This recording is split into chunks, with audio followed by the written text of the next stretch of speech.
saya akan melakukan kegiatan praktikum IPA tentang jenis-jenis gelombang. Alat dan bahan yang saya siapkan ada selinki, ada benang kasur, ada karet gelang, dan kabel listrik. Tujuan praktikum adalah dapat mengamati bentuk dan jenis gelombang transversal dan gelombang longitudinal. Pada percobaan pertama, saya menggunakan selinki. Ujung satu saya ikatkan di pot bunga dan ujung lainnya saya pegang sendiri. Kemudian saya menggerakkan selinki ke kiri dan ke kanan dengan cepat. Dari hasil pengamatan terlihat bahwa percobaan ini menunjukkan gelombang transversal, yaitu gelombang yang arah getarnya tegak lurus terhadap arah.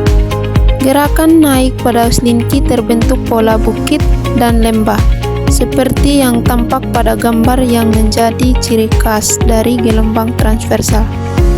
Percobaan kedua, saya menggunakan selinki dan sebuah karet gelang.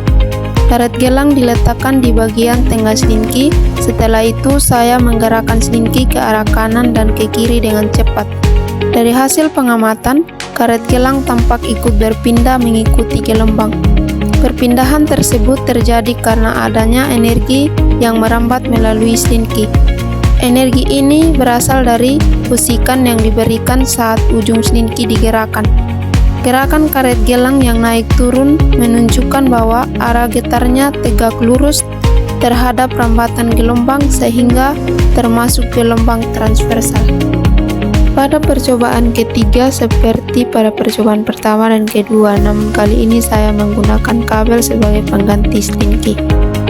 Ujung kabel saya ikatkan ke pot bunga dan ujung lainnya saya pegang sendiri. Kemudian saya menggerakkan kabel ke kanan dan ke kiri dengan cepat. Setelah diamati, hasilnya berbeda dengan percobaan menggunakan selinki pada kabel listrik. Tidak muncul gelombang seperti sebelumnya.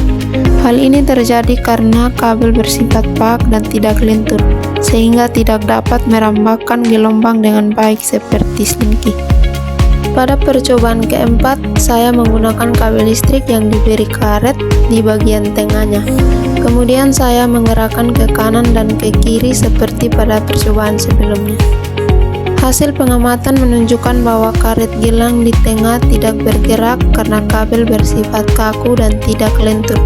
Hal ini menunjukkan bahwa energi gelombang tidak dapat merambat melalui kabel, sehingga tidak terbentuk gelombang yang sebenarnya. Pada percobaan kelima, saya menggunakan kembali selinki, namun saya tidak menggerakkan ke kanan dan ke kiri seperti sebelumnya. Saya menggerakkan selinki maju dan mundur ke arah depan dan belakang. Dari hasil pengamatan terlihat adanya bagian yang rapat dan renggang pada selinki.